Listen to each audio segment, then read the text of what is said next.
boulevard is under construction, and based on our coordination with DPWH, it won't be finished by July. So thank you to CCP, The CCP has allowed us to do the parade around the CCP complex. So it'll start somewhere here in the parking lot of Star City. It's called Liwasan Tuwan, if I'm not mistaken. Then it goes around Bumaleg and then back to. So it's going to be a shorter route. Good for the children. Hindi sila masyadong mapapagod. And of course, lastly, the other change is by popular demand, we've been asked to increase the prices. So we're increasing the prices this year, starting this year. The grand prize for, okay, the grand prize for the dance competition has been increased from 1 million to 1.5 million. Wow. And then, ang mag-aabono naman si Ellen Toledo. The grand prize for the full competition has also been increased from 500 to 750, so 50%. And also the Reyna will also get a 50% increase from 100,000 to 150,000. So yun lang po. And again, I'd like to thank first and foremost our partners, the CCP, the cities of Pasay and Manila, and of course, last but not certainly not the least, you members of media who have been supporting us throughout the years. Without you, Aliwan could not be the success it has been. So maraming salamat for your continued support. Mabuhay ang Aliwan Fiesta, mabuhay ang Mbc, mabuhay ang mga manlilikhang Pilipino, at mabuhay ang Pilipinas. Maraming salamat. Okay, he is the newly minted artistic director following the footsteps of this leader. Yes. Thank you, Susan. On behalf of the Cultural Center of the Philippines and our President, Maria Margarita Morán-Florendo, we're very pleased to be partnering again with MBC for this year's Aliwan Fiesta, and we're very glad that it's going to go on live face-to-face again after several years of the pandemic. As June had mentioned, we had talks about the changes that are going to happen this year, and we are fully committed into supporting the Aliwan as we have been in previous years. And in fact, we're very honored to be partnering with MBC for the Aliwan Fiesta. So that's all that I can say. And again, reiterating the thanks to everybody who have been supporting, to everyone who's been supporting the Aliwan Fiesta. And we hope that you're going to support it again as much as you did in previous years for this year's Aliwan Fiesta. Thank you and good morning. Alright, so kindly take your seats. At this point, we would like to offer you our hospitality through this generous spread from Center Table Catering. Lunch is Aliwan Fiesta, and we call on our partners here up front for the signing of the Memorandum of Agreement covering Aliwan Fiesta 2023.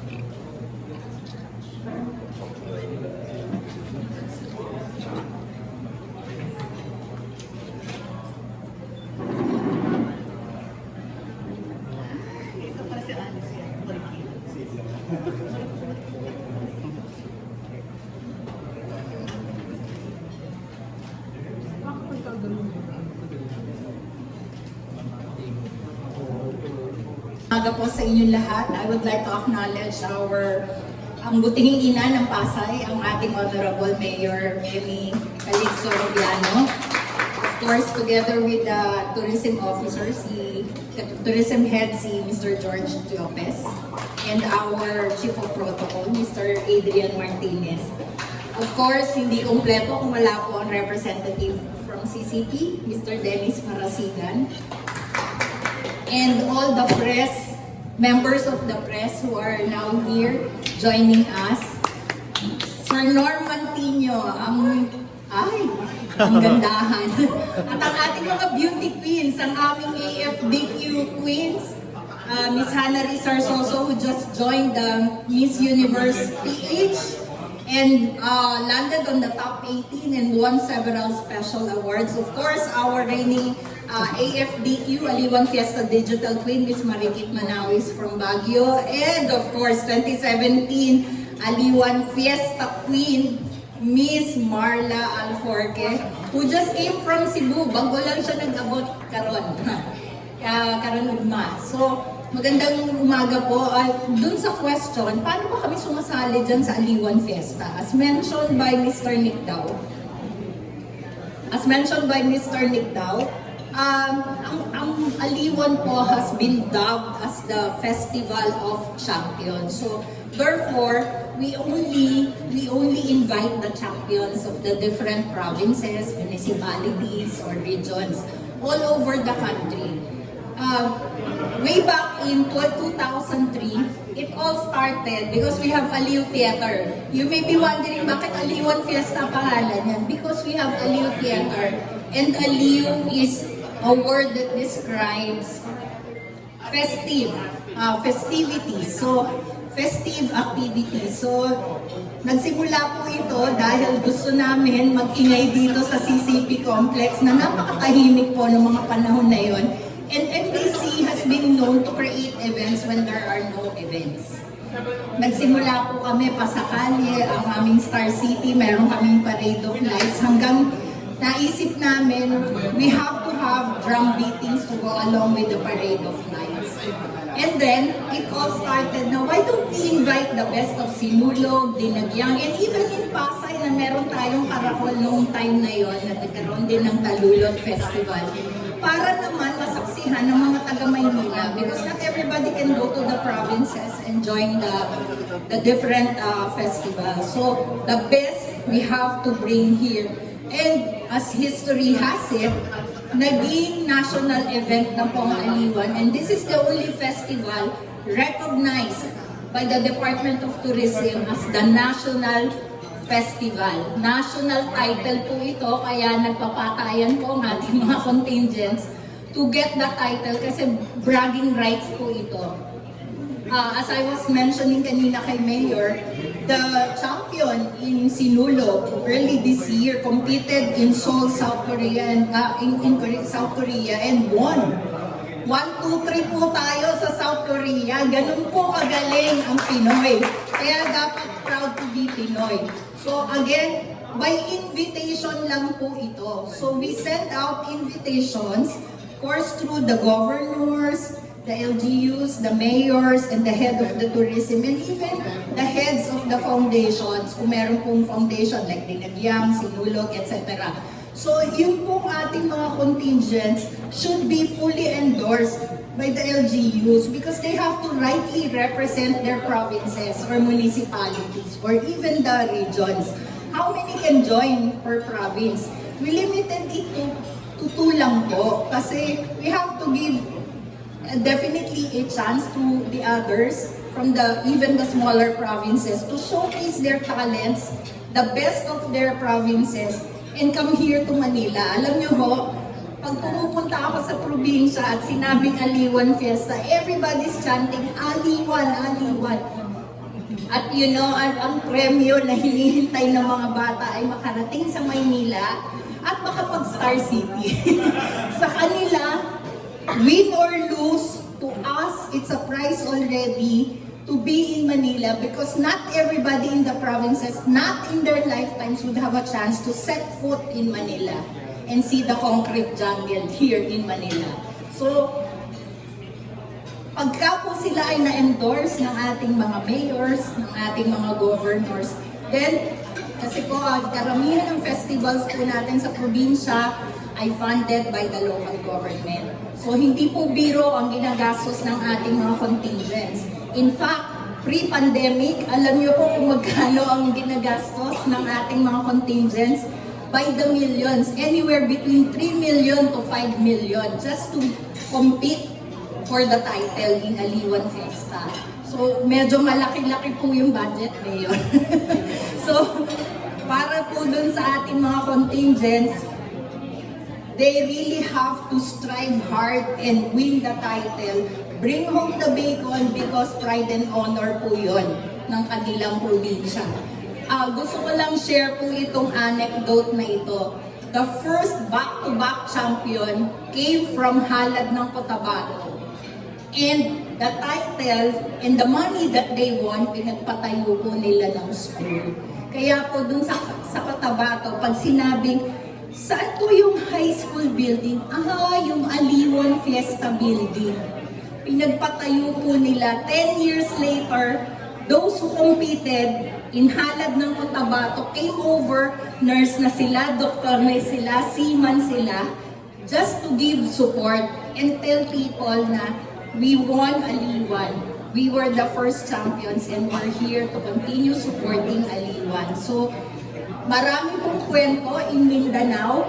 Ang ginawa po ng mga choreographers, they gave a mantra from guns to dance. Ibig sabihin, hindi ka pwedeng sumali at mag-compete sa Aliwan kung hindi mo ibababa ang armas na hawak mo at kung hindi kayo magkakasundo. So, there are a lot of positive stories that came out of Aliwan. So, and we hope that this is not going to be the end. We will continue to support and promote culture and the arts in the Philippines and continue to support in a way in promoting peace and unity in our country. So, sa lahat po ng sasali sa Aliwan, good luck po sa inyo. Sana po ay ma-receive namin ang inyong registration forms. Only those who have submitted their registration forms complete with all the other documents para sa dance, sa float, at sa Reyna ng Aliwan. Sana po ay makasali po kayong muli. This is the first time after 3 years. At lahat po ay welcome para manood together with the able support of Mayor Emmy and the rest of our team from Pasay, CCP, and of course Manila. Mabuhay po kayo. Proud Pinoy po. Ellen Pulido po. Good afternoon, Mayor, of course, our friends from CCP, the media, and of course, our big boss, Sir Jun, and my colleagues here at Mbc. All right, as mentioned by Sir Jun earlier, we made quite a significant adjustment that we're doing this year, compared to previous Aliwan Fiesta parade route. We would have it originally from Quirino Grandstand, traversing southbound along Rojas Boulevard, and then we turn right into Soto. And then of course do the last performance here.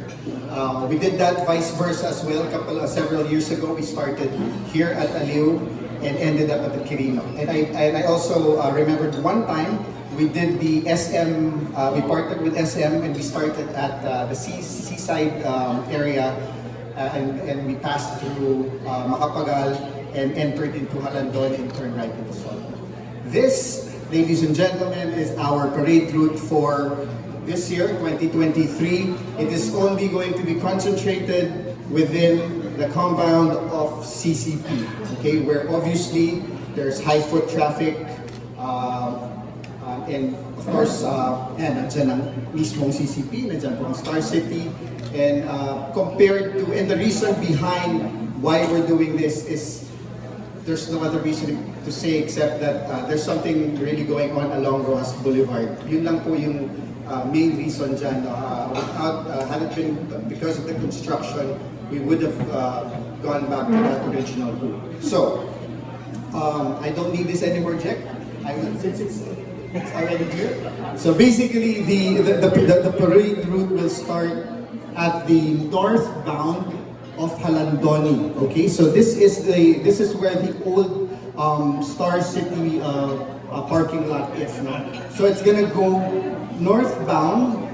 This is where it's gonna start. South. Okay, and as soon as it hits the intersection, there's going to be their first carousel. This is where all the contingents and the floats will be acknowledged first, no? So when they pass through this area, they will do a routine dance for about 2 minutes and head straight into Bucaneg. On Bucaneg, they turn right, all the way up to the side of CCP. There's a side entrance of CCP fronting the entrance of Harbor Square. Okay, dito po, parang ano to enlarge ko, Jack.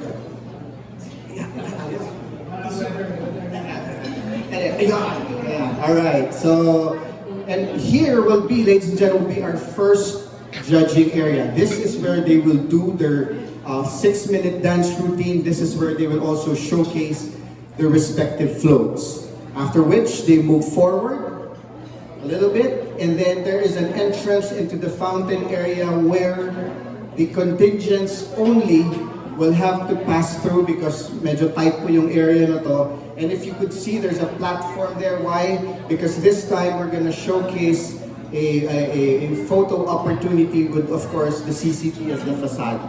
And then the floats, since hindi po sila kasya dito, we just have to go straight into Rojas Boulevard. We will be trafficking them all the way up to Soto Street, all right? Which they will be met by the respective contingents all the way up to the pre-performance area, which is along Soto already.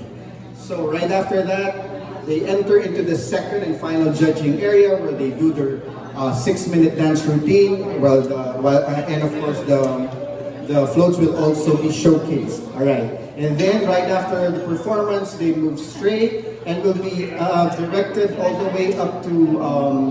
This is right in front or at the side of the PICC forum. There is a contingent holding area there where the contingents will actually have dinner before the actual awarding ceremonies, which we all go back into this area. So from about 3 kilometers from Quirino Grandstand to the Aliw Theater, this is, it's safe to say, Sir Jun, mga 1 kilometer na lang to. But ladies and gentlemen, wala pong nabago. We will come up with the best show possible. This is something that we have looked forward to. It took us 4 years before, and the excitement is equally as,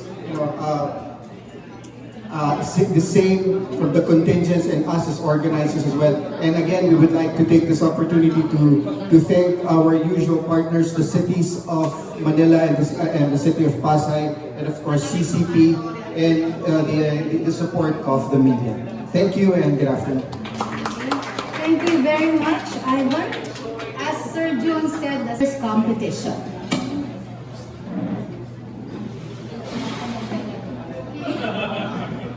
For the dance parade, first prize is 1.5 billion, second prize 750,000, third prize 300,000, fourth prize 150, fifth place 100,000, and 5 runners-up na tigsi 50,000 po bawat isa.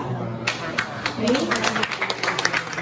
For the float competition, first prize 750, second prize 300, third prize 100, and 7 runners-up na tig to 25,000. Finally, for the Reyna ng Aliwan, 150,000 this year. First runner-up gets 75, 3 second runners-up na tig to 20,000 po. Plus, we have prizes for best in festival costume, best in evening gown, best in swimsuit, and netizen's choice, who also have their respective prizes. So yan po ang ipaglalaban ng ating mga contingents at ating mga muses this year. If you notice in the materials that we have been multicolored A, L, I, W, A, N, iba na po ngayon. So for the refreshingly new look, I'd like to call on Vince Haen, again of the Mbc management team, to explain the nuances of the new logo. Sir Vince. Thank you, Miss Sue. Meron akong pa-premyo. Prizes kanina, di ba? Seryoso. But this is only for the press peeps. I've got 500 pesos worth of Starbucks GCs. Kung masagot niyo yung question na to, I hope you were listening kanina. Oh, raise your hand, ha? MBC disqualified according to DTI. Hindi pwede. How many... Sige, dito ako. Sige. And this is the question. when did we first have the Aliwan Fiesta? Give me the year. Ayan, 2003, 2003. Sir, what's your name? Jay Babu from Pageant. Okay, Jay, congratulations. So, 2003. Padala ko sa may ang GC. High-tech na ngayon. Electronic na ang GC. I'll send it to you. So, as Mr. Junik daw mentioned kanina, no, it's been 20 years that we've been doing Aliwan. Of course, there was a gap sa COVID. But this has been the iconic logo of the festival. And over the years, we have seen this in various forms. No? There have been a couple of tweaks here and there, but you know, the whole symbolic thing and the whole logo is the same. So when we were having our committee meeting, one of the groups, no, actually it was the FM digital group, who said, why don't we change the logo? Then they presented to us some studies and the whole committee agreed. But first and foremost, we had to answer a couple of questions like, why rebrand? Why do we need to change? The first reason is to make it digital friendly. What do we mean by this? I'd like to go back now to the. If you notice, our logo has other elements. Mayroong flowers, mayroong masks, and so on. In today's modern and digital world, it's very hard to have those details because some of us have small screens, so people consume our logo and view it differently. For example, I have a small flip phone, may iba naman naka-Android, naka-iPhone. Some have tablets, some have desktops or big screens. Before, madali lang kasi you have to print your tarp big enough para makita yung logo. But now, some are really small and the details are gone. So that's one of the reasons. Second is, we have to adapt to the modern trend. As you all know, corporations like banks, retail brands, even telcos and media brands continuously update their logos to make it look modern and not dated. And then lastly, we wanted to have a unified look across all Mbc brands. Last year, we did a logo refresh of all of our brands, from Love Radio to Yes, RHTV, Isorap, DZRH, Radio Natin Action Radio. If you notice, it carries the same design philosophy, which is, it's simple, it's clear, it's modern, it's digitally adaptive, and it's ready for the future. So, the design team said, why don't we do something like this? By the way, it was led by Renzo. Is Renzo here? Well, that's Renzo. Okay. So, they sought out to create a modern take of the classic Aliwan logo, but retain the festiveness of the original design. So, one more look at the old logo, and this is what they came up with. Ang ganda, di ba? Clap naman dyan sa ginawa ni Lorenzo. So this is going to be our logo moving forward, the new Aliwan Fiesta logo. Again, they were able to achieve what we wanted to do, no? Which is make it modern, clean, very simple and digitally adaptive. So, the past few weeks, no, this was not yet revealed. So if you were watching the teaser of DZRH, hindi pa siya nakikita. By the way, sorry, before that, let's get to know more about the logo first. The typography was designed and inspired by Filipino weave work. The fonts is called Kagitingan, and it was designed by a graphic designer by the name of Edsel Timol, no? So we have to ask his permission to use the logo. Also, it's very colorful, obviously, get to capture the excitement, the fun vibe of Aliwan Fiesta. And then over at the top, that's the headdress. And it's inspired by the iconic Aliw Theater facade, which is you're very familiar with.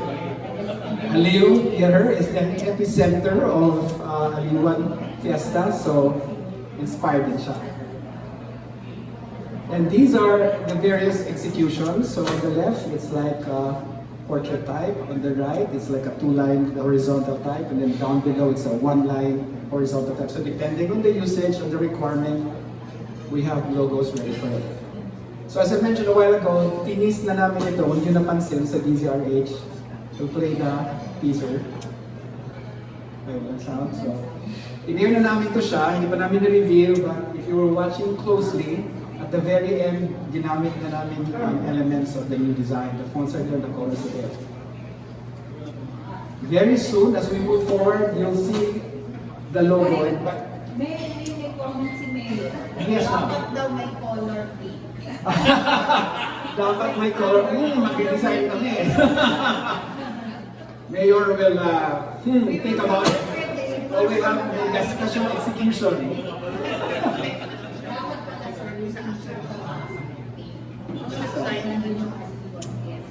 So this logo. I was born in Aliwan 6 years ago. That was in 2017 when I got the opportunity to represent Cebu here in Aliwan, and then luckily I won. So if I were to say something today, I would like to say thank you to Sir Nick Dao for allowing me to be part here in our press launching. And also to Tita Susan, Miss Ellen, Sir Santi, Miss Tep Tep, and Eunice for everything you've done along my reign during when I won Reyna ng Aliwan. And to our future queens, I hope that when you come here, you, aside from being beautiful, aside from physically fit, you should also know the background story of your festival, because you are not just representing yourself, you are representing your province as well as the culture and the tradition you have back in your province. So that's it. Thank you.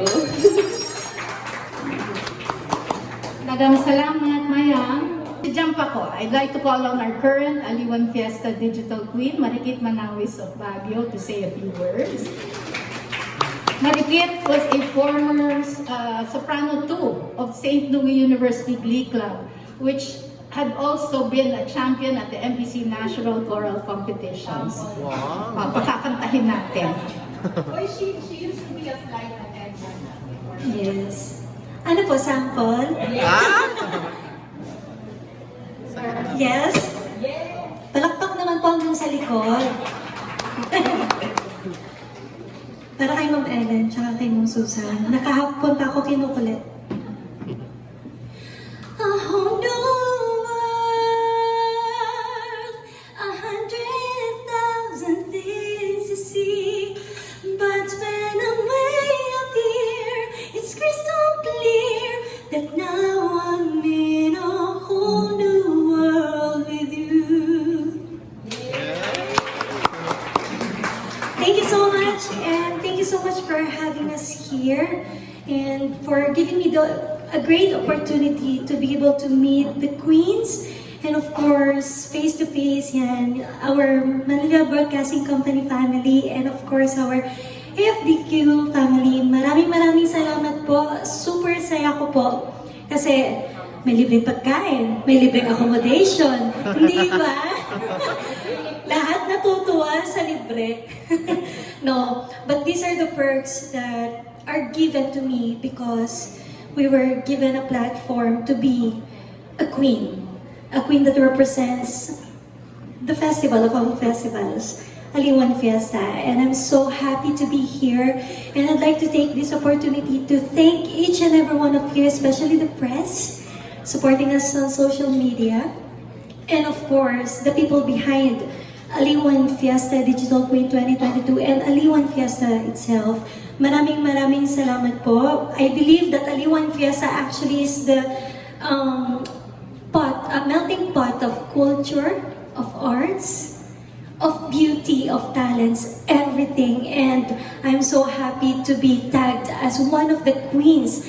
And I hope that the next queen that will be crowned will be someone whom other people can relate to, someone who can be an inspiration, and someone who has a platform that she knows could really give back to the community. Because I myself as a queen, I may not have so many activities being asked by Aliwan Fiesta itself, but I was really working hard as a zero waste management speaker for around the country. So yun po yung gaya po nun. I hope with the other queens also we continue to have that kind of inspiration and motivation to help and give back to the community. Because I've always believed that whatever we put out to the universe, whatever we put out to the community, it will always go back to us.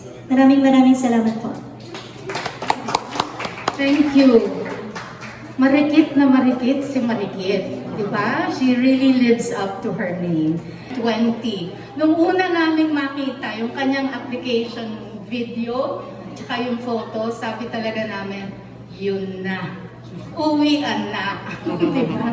Hindi pa man nagsisimula yung pageant, we knew she had what it takes.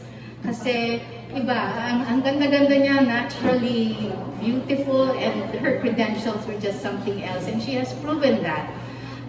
As you saw in the Miss Universe Philippines competition where she competed, she was very into it with her psoriasis campaign.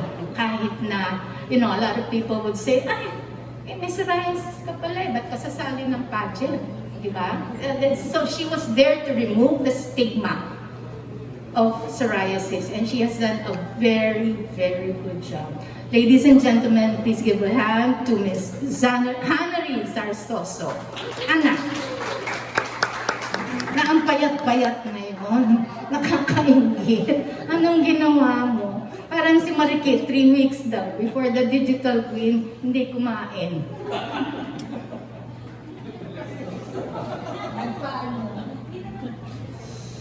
Hello everyone, I'm back. Hello to our media friends, and of course hello to the board of Mbc. So thank you so much for having me here. This is actually my first time to set foot here as, diba, an Aliwan Fiesta Digital Queen 2020, and I always carry that with me loud and proud. So AFDQ has been my stepping stone. It's what catapulted me to the national stage. It's what made people know who I am as a girl from the province who had big dreams of conquering the national stage as well. I'm really grateful for the Aliwan Fiesta Digital Queen platform because it was there that I was discovered. And during my reign in Aliwan Fiesta Digital Queen, I believe that they really equipped me into becoming who I am today, into preparing me for the national stage, so that when I competed for Miss Universe Philippines, I knew that I was ready even though I had little experience.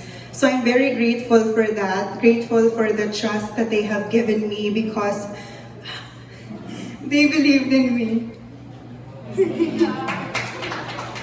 And yeah, they believed in me, so I believed in myself too. Because, diba, if you are Reyna ng Aliwan, if MBC put their trust on you, meaning that they saw something from you. And coming back here, coming back home after Miss Universe Philippines, made me believe in myself again, that even though that journey is over, but I have these people with me who believed in me from the very beginning until now. So I'm very grateful for that. Thank you so much for the opportunity, because you have allowed me to spread my wings and chase my dreams. It's not everybody who gets to do that. So I'm sorry for being such a crybaby.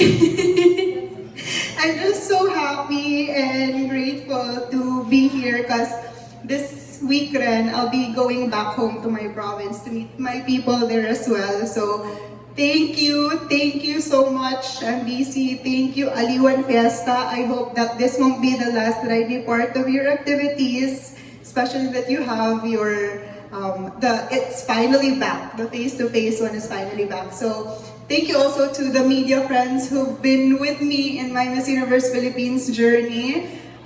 Without much being said, I wish you all the best.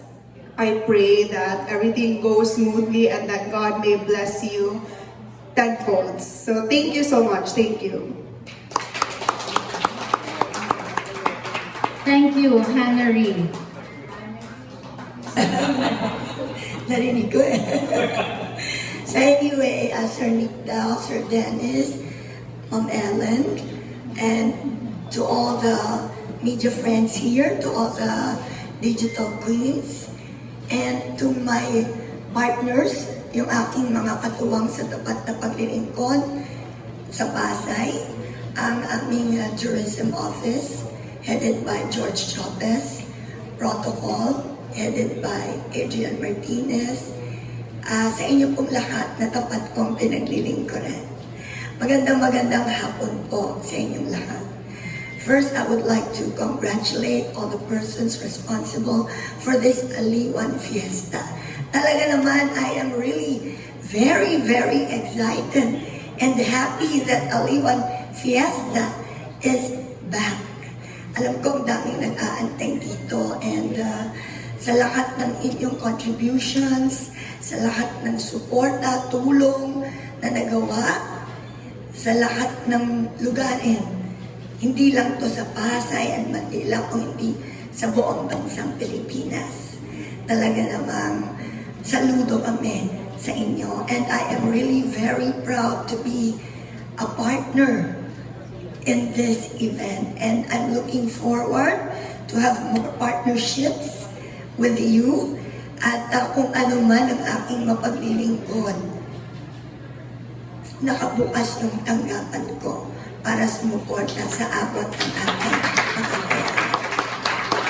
At kung may mga obstructions, problems during the day of our parade, just let me know, patitigil ko lahat yan sa abot ng aking makakaya para talagang tumuloy-tuloy ang ating Aliwan Festival. Aliwan Fiesta. At ako rin natutuwa because now we have less restrictions, no?